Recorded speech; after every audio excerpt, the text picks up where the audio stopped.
Hello, good morning সবাইকে। আজকে সকাল সকাল উঠে গেছি, আর সকাল সকালই ভাবলাম যে আজকে একটা মিনি ব্লগ করা যাক। সারাদিন কী কী করি না করি সব কিছু একটা ব্লগ করা যাক। এর আগেও একটা মিনি ব্লগ ছেড়েছিলাম অনেক দিন আগে, এটা আমার সেকেন্ড মিনি ব্লগ। তারপরে সকালটা ঘুম থেকে উঠে এই যে দেখো আমি বিছানাটা সব পরিষ্কার করে দিলাম। কিছু পরিষ্কার টরিষ্কার করে দেওয়ার পর তারপরে চলে যাব এখন রান্না করতে।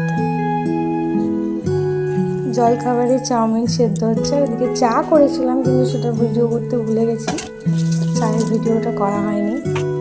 কয়েকটা কাপড় ছিল মেশিনে দেওয়ার, সেগুলোও কাঁচা হয়ে গেছে, সেগুলো তুলে নেবো। ওইদিকে মনে হয় আমার চাউমিনটাও হয়ে গেল, চাউমিনটা করে নেব।